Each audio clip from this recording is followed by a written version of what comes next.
नमस्कार. आज मी तुम्हाला अतिशय चविष्ट आणि रुचकर अशी कारल्याची भाजी दाखवते, जी अजिबात कडू होत नाही. न आवडणारेही आवडीने खातील, इतकी ती चविष्ट बनते. त्यासाठी मी 4 कारले घेतले आहे आणि कारले स्वच्छ धुवून घेतले आहे.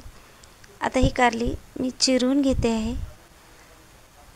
त्यासाठी अशा कारल्याच्या गोल गोल मी चकत्या करून घेते आहे, जेणेकरून भाजीचा लूकही छान येईल, भाजी दिसायलाही खूप छान दिसेल आणि ही कारली अगदी लवकर शिजून येईल. तुम्हाला दाखवते, अतिशय पातळ किंवा जाड ह्या कारल्याच्या चकत्या न करता अगदी मीडियम साईजमध्ये मी चकत्या करून घेत आहे.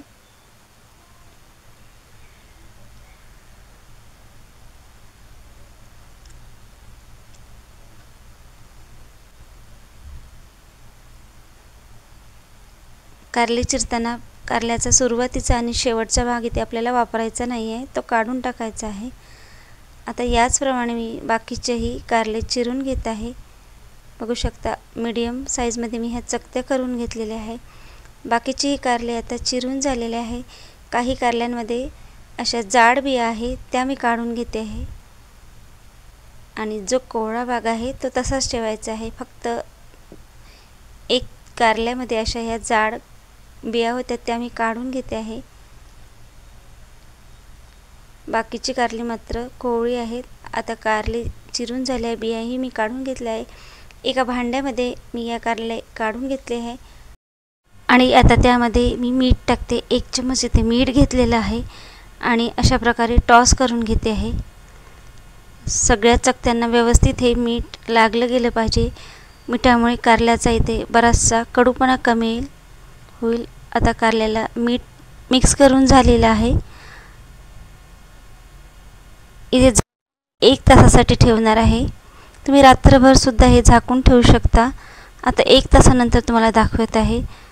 बघू शकता, बरंचसं पाणी सुटलेलं आहे. आता हे कारल्याच्या फोडी स्वच्छ धुवून घ्यायच्या आहे.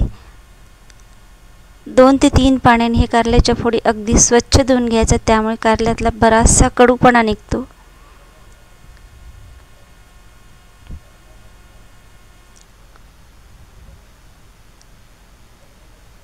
मी 2 ते 3 पाण्याने ही कारली स्वच्छ धुवून घेतलेली आहे. आता या कारल्यातलं जितकं पाणी असेल तितकं असं हाताने दाबून दाबून काढून घ्यायचं आहे. अजिबात कारल्यामध्ये पाणी शिल्लक नाही राहिलं पाहिजे आणि कारल्याच्या चकत्याही मोडल्या नाही गेल्या पाहिजे. बाकीचेही कारले मी याचप्रमाणे चोळून चोळून त्यातलं पाणी काढून घेत आहे.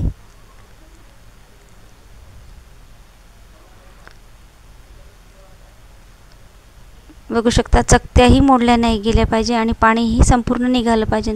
सगळी कारली आता मी पिळून घेतली आहे. आता कढईमध्ये थोडंसं तेल जास्त घेतलं आहे आणि त्यामध्येही कारल्याच्या चकत्या मी सोडून घेत आहे. आता इथे आपल्याला सुरुवातीला ह्या कारल्याच्या चकत्या थोड्याशा तळून घ्यायच्या, भाजून घ्यायच्या आहे.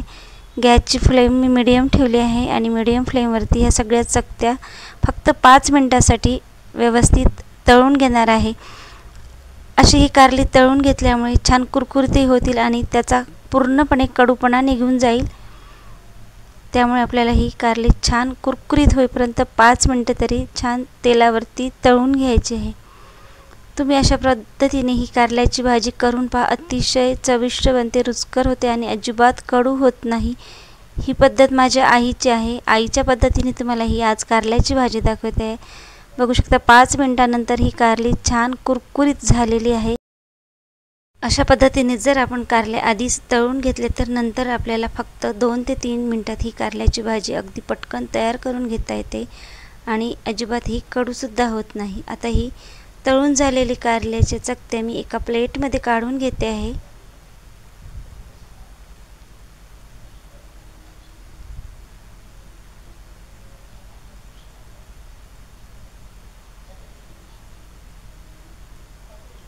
आता मला इथे थोडंसं वाटण करायचं आहे. त्यासाठी इथे मी कच्चे शेंगदाणे घेतले आहे आणि सुकं खोबरं घेतले आहे आणि आता याला वाटून घेणार आहे आणि त्यामध्ये 2 हिरव्या मिरच्या मी तोडून टाकते आहे.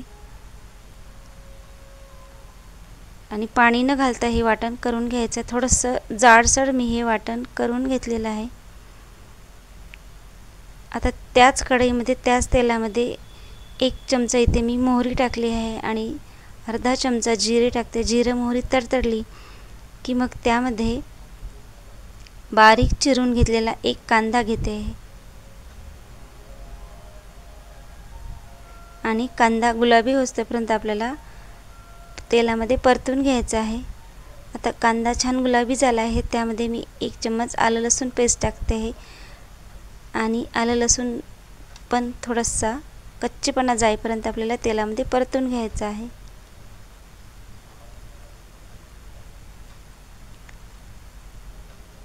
आता आलं लसूण सुद्धा छान गुलाबी झाला आहे. त्यामध्ये जे वाटून घेतलेला मसाला होता, सुकं खोबरं, शेंगदाणे आणि हिरवी मिरची, ते सुद्धा मी टाकून घेते आहे आणि परत एकदा फक्त 2 मिनिटासाठी परतून घ्यायचं आहे. अशा पद्धतीने तुम्ही सुकं खोबरं आणि शेंगदाणे त्यामध्ये टाकल्यावर भाजी खूप छान चवीला लागते, त्यामुळे अतिशय चविष्ट लागते. आता त्यामध्ये अर्धा चम्मच मी ते हळद टाकते आहे आणि चवीनुसार त्यामध्ये 1 चम्मच लाल तिखट टाकते आहे आणि अगदी थोडंसं मीठ टाकते, कारण आपण मिठामध्ये सुरुवातीलाच कारली घोळून घेतली होती, त्यामुळे अगदी थोडंसं यामध्ये मीठ टाकायचं आणि फक्त 1 ते 2 मिनिटासाठी आपल्याला हे मसाले छान परतून घ्यायचे आहे, कारण आपण शेंगदाणे आणि सुकं खोबरं यामध्ये कच्चं वापरलं होतं. आता जे आपण तळून घेतलेल्या कारल्याच्या चकत्या होत्या त्यामध्ये आपल्याला मसाल्यामध्ये टाकून घ्यायचे आहे आणि छान मिक्स करून घ्यायचे आहे. अशा पद्धतीने ही कारल्याची भाजी बनवा. अतिशय चविष्ट लागते आणि अजिबात कडू होत नाही आणि अगदी पटकनसुद्धा तयार होते. तुम्ही ही कारल्याची भाजी प्रवासात नेऊ शकता. 4 ते 5 दिवस ही अजिबात खराब होत नाही. फ्रीजच्या बाहेर तुम्ही 4-5 दिवस ही भाजी ठेवू शकता. आता इथे मी थोडंसं पाणी टाकणार आहे. अगदी थोडंसं पाणी टाकायचं आहे, कारण कारली तळताना शिजून गेलेली आहे, त्यामुळे अगदी थोडंसं पाणी टाकून घ्यायचं आहे आणि फक्त याला एक वाफ येऊ द्यायची आहे, म्हणून मी झाकून ठेवते आहे. आणि पहा, छान या भाजीला वाफ आलेली आहे आणि कारल्याच्या भाजीचा लूकही छान दिसत आहे, कारण आपण चकत्या करून घेतल्या होत्या, त्यामुळे ही भाजी दिसायलाही छान दिसते. आता सर्वात शेवटी मी त्यामध्ये गूळ टाकते आहे. कारला आहे त्यामुळे इथे गूळ अवश्य टाकायचा. आता गूळसुद्धा एक वेळा छान मिक्स करून घ्यायचा. अगदी पटकन ही भाजी होते, खूप जास्त वेळ लागत नाही आणि 5 ते 6 दिवस तुम्ही ही भाजी स्टोअर करून घेऊ शकता, टिफिनला देऊ शकता, प्रवासात नेऊ शकता. आता छान वाफ आलेली आहे. आपली ही कारल्याची भाजी तयार झालेली आहे. तुम्ही ही अशा पद्धतीने कारल्याची भाजी नक्की करून पहा, अतिशय छान बनते. आणि ही कारल्याची भाजी कशी वाटली ती कमेंट करून नक्की सांगा. बघू शकता अगदी मस्त ही कारल्याची चकती दिसत आहे. आणि आजची ही कारल्याची भाजी जर आवडली तर व्हिडिओला एक लाईक नक्की करा आणि जमेल तितकी मित्रमंडळीसोबत शेअरसुद्धा करा. लहान मुलंसुद्धा आवडीने खातील इतकी ही छान बनते, अजिबात कडू होत नाही.